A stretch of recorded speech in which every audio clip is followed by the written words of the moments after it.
오늘 강의는 족소양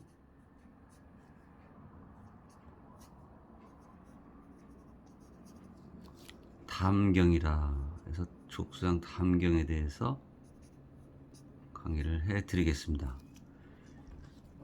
자, 우선 담은 오행상의 목에 해당이 됩니다. 목은 풍목이에요. 풍목, 바람풍. 그리고 소양은 상화입니다. 상화. 소양상화. 그래서 소양하면 상화를 꼭 기억하셔야 돼요. 그래서 담은 형이고 소양은 상이다. 형상이죠. 그리고 채라고 하기도 하고, 담은 소양은 용이다.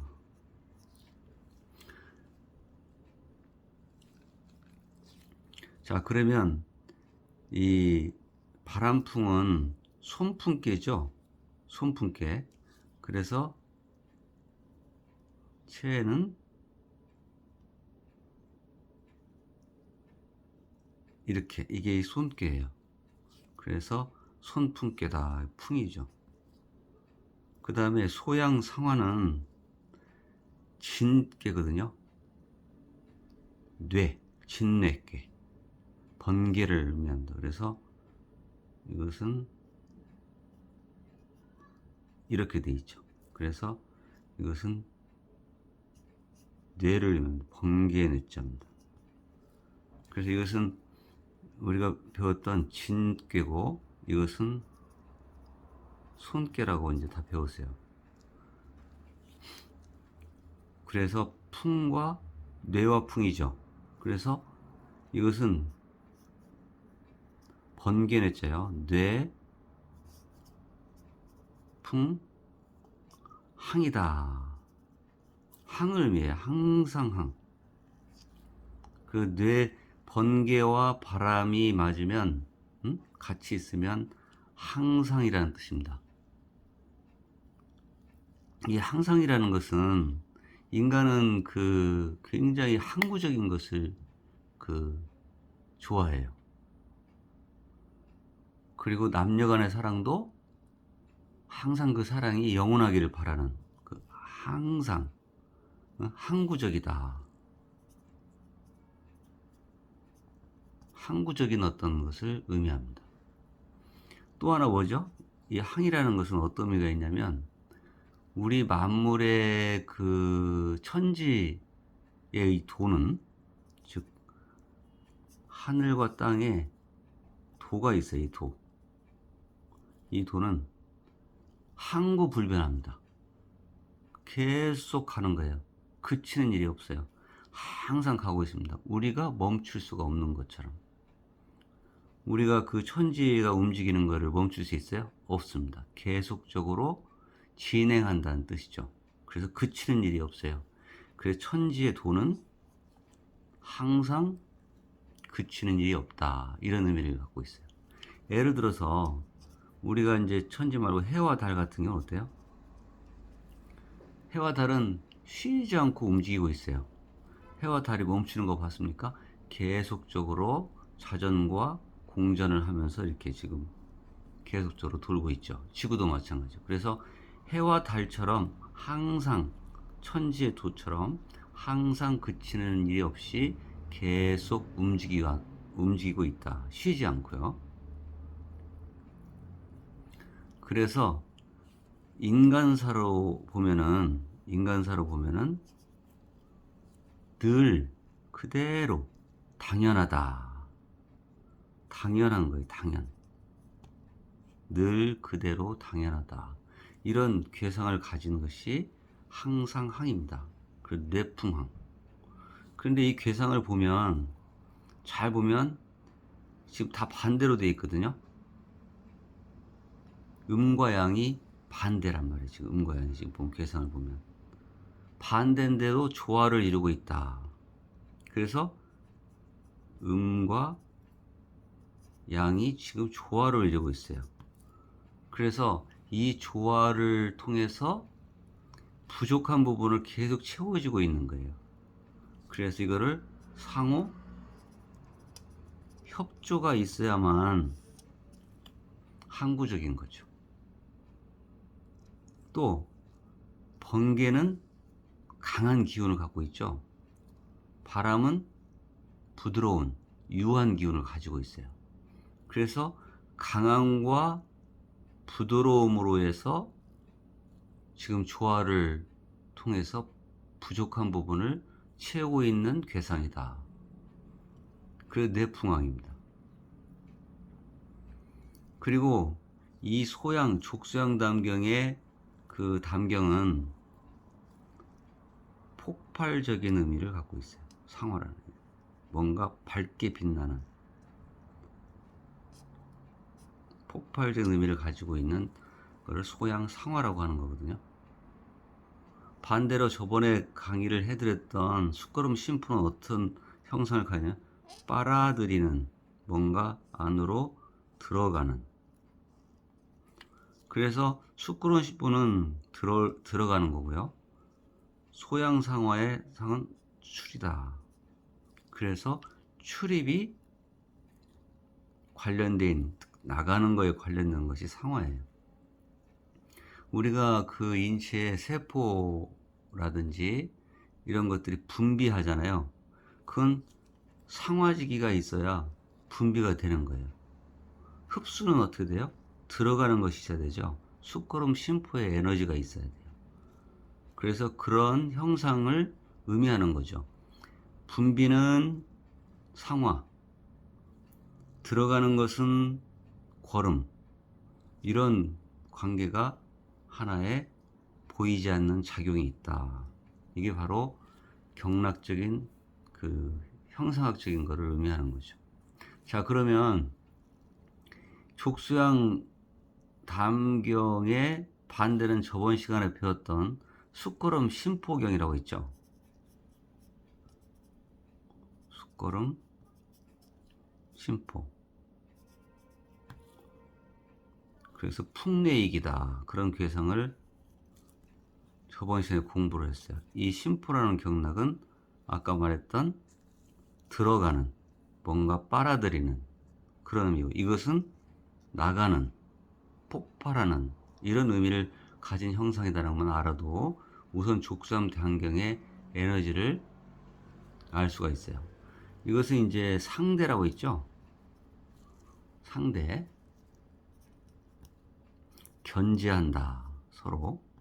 그런 거지만 저번 시간에 아마 숙소음 심경이라는 경락을 할 때 상통관계가 있거든요. 만약에 담의 병은 보심을 위주하라. 그때 말씀드렸고, 심병에는 온담, 담을 따뜻하게 하라. 온담 위주라. 이것은 상통관계. 그래서 상통도 한의학에서 치료할 때 참고를 해야 된다는 뜻입니다. 자, 그러면 이 뇌풍항이 이 특징은 아까 제가 발산이라는 거 했죠? 어? 발산. 그런데 이 특징은 그 어떤 누군가에 대해서 충고할 수 있는 에너지예요. 이 충고를 하는 에너지가 족수양 담경이에요. 뭘 잘못했을 때 충고해주고 또 그런 충고의 개념을 가지고 있어요. 또 이 충고를 하게 되면 혁명정신? 혁명정신이라고 하나요? 뭔가 혁명을 할 때 이런 혁명정신을 가진 에너지예요. 그렇기 때문에 이 혁명정신 있는 사람은 어때요? 대담해야 돼. 대담하다. 담이 커야 된다. 그래서 의로운 마음이라든지 정의를 위해서 목숨을 내던질 정도에 대한 그런 에너지입니다. 죽음을 각오하고 그런 에너지가 족수양 담경이에요. 그래서 무섭죠, 어떨 때는. 분노를 할 수 있는 그런 마음이기 때문에 화를 확 내는 것도 어떤 의미에서는 그 사람을 충고할 수 있는 에너지입니다. 그런데 이게 만약에 예를 들어서 나쁜 상황으로 바뀌면 사람을 살인할 수 있는 에너지예요. 이 족수형 담경 에너지가 굉장히 강한 사람은 사람을 죽이기도 할 수 있는 그런 에너지입니다. 그래서 이거를 사기라고 하죠.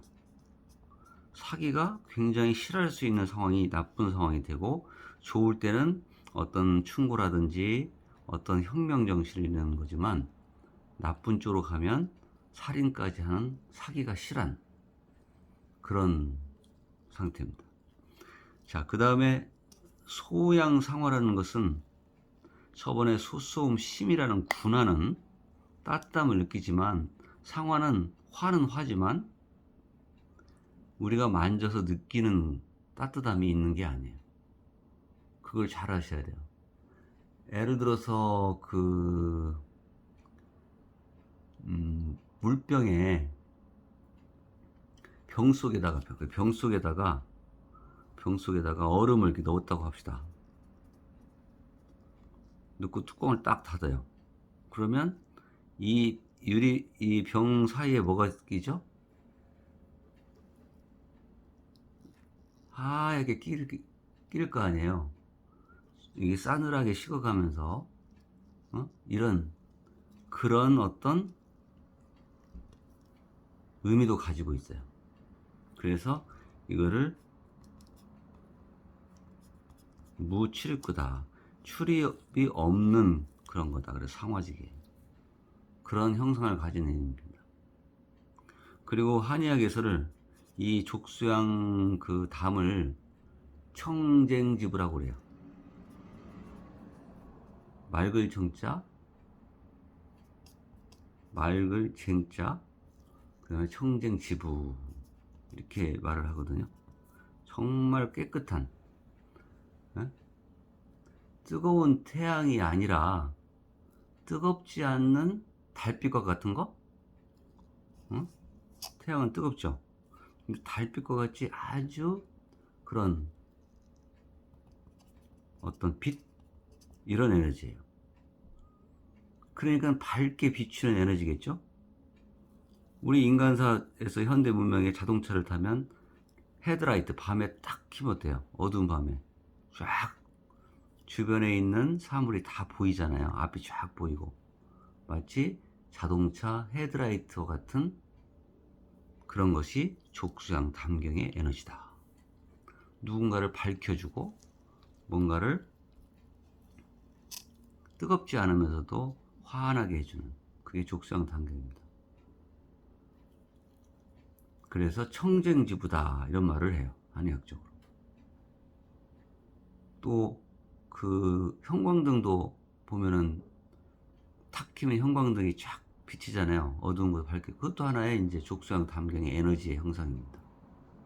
또 반딧불 같은 것도 밤에 딱 보면 반딧불 어때요? 환하게 비춰지죠. 그것도 족수양 담경의 에너지를 가진 그런 그 뭐라고 할까요? 벌레?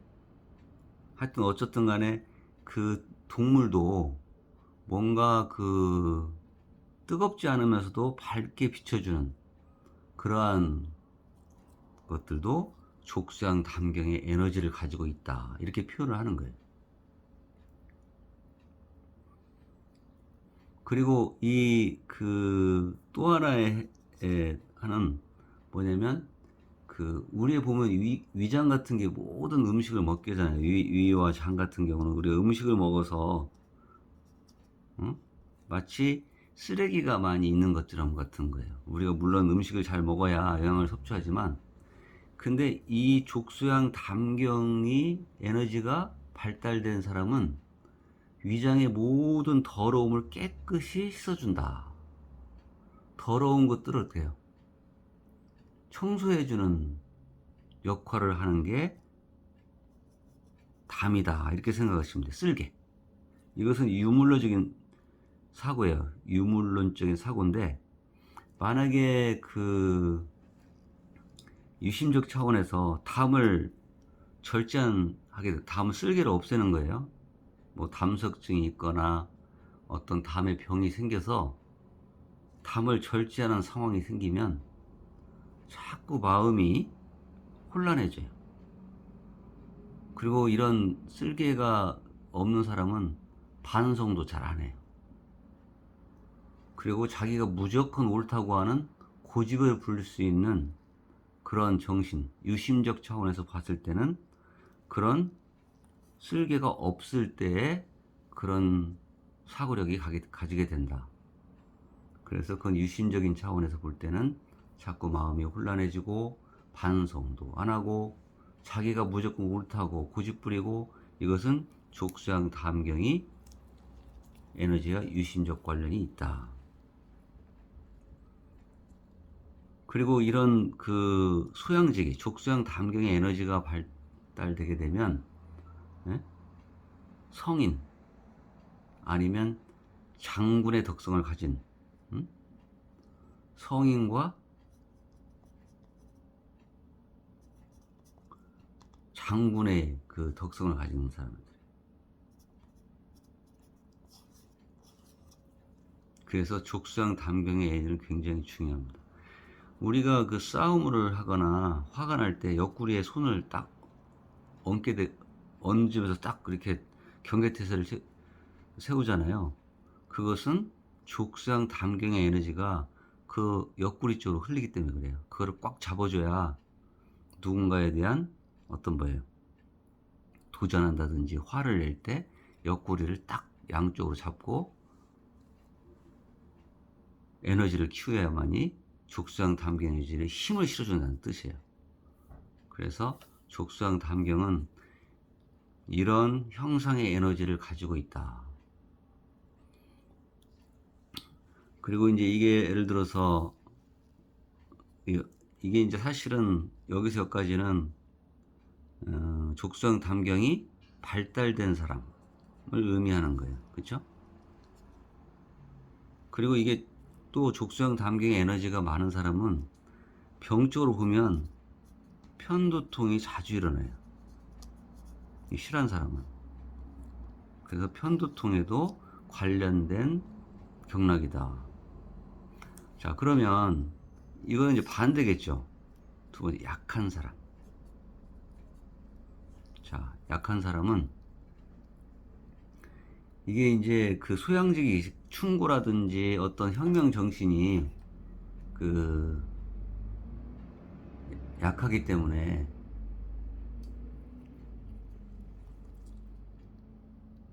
음탕할 수가 있어요.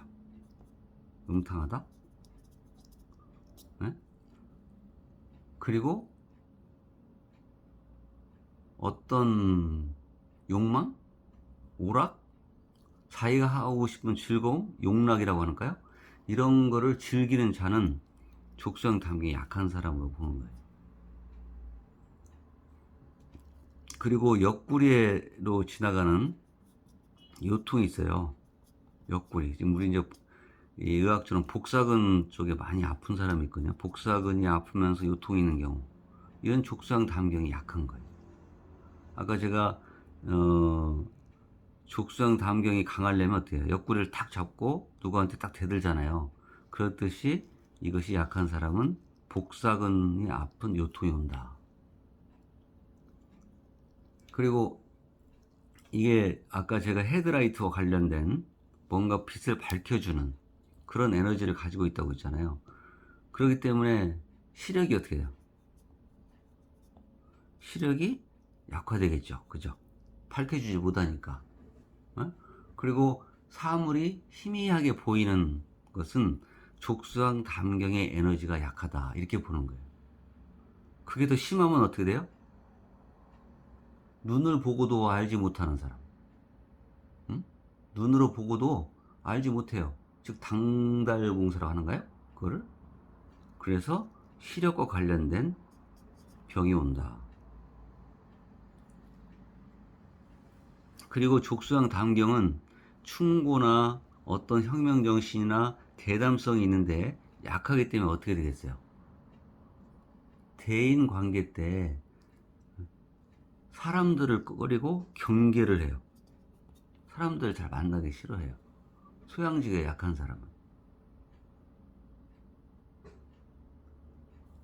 그 다음에 이 아까 그 위장이나 이런 어떤 더러운 거를 청소할 수 있는 에너지를 가지고 있는 형상이라고 했잖아요. 이게 약한 사람은 어떻게 소화기 질환이 잘 걸리겠죠. 부드러운 음식만 먹고 딱딱한 음식은 절대 소화가 안 되는, 그러면 이 사람은 족수양 담경의 에너지가 약하다. 그래서 족수양 담경 에너지를 어떻게 보법을 써야 되겠죠. 그 다음에 그 여자들이 이제 그 어떤 생식기 질환도 관련돼 있어요. 냉대하증이라고 하는가요? 대하증. 또 남자는 뭐 발기부전증. 네? 이게 발기부전증이 생길까요? 발기가 안 될까요? 소양지기는 아까 뭐라고 했어요? 발산의 효과인데 약하기 때문에 발기가 안 돼요. 이 사람은 족수양 담경의 에너지를 보법을 써야 되겠다. 그리고 이 옆구리가 실한 사람은 간지럼을 잘 타요, 이게요, 이 사람들은. 근데 약하면 아무리 옆구리를 해도 족수양 담경이 약하기 때문에 간지럼을 안 타요. 네? 아무리 옆구리를 건드려도. 응? 그 다음에 이 족수양 담경이 또 약하면 쥐가 잘 나요. 다리 자다가 갑자기 다 쥐가 난다든지, 이 사람은 족수양 담경이 약한 사람이다. 그렇게 이제 보법과 사법을 써서 한약의 규경약을 쓰는 거죠. 자, 그래서 오늘 족수양 담경의 에너지는 소양상화라는 상이 있다는 걸 꼭 기억하셔야 돼요. 그리고 뭔가 밝혀주는, 누군가를 충고해주는 그런 에너지가 형상이라는 거예요. 이것만 기억을 해도 이해하기가 쉽겠죠. 그래서 족수양 담경의 그 에너지를 오늘 강의를 해드렸고, 그 다음에 이제 다음 시간에는 족수양 담경의 에너지인데 이제 숫소양 삼촉, 이것도 소양 상화거든요. 삼초도 상화예요. 상어가 상어가 껴있는 숫소양 삼초에 대해서 이제 강의를 해드릴 거예요. 그래서 오늘 강의는 족수양 담경의 그 경락을 설명하면서 강의를 마치겠습니다. 감사합니다.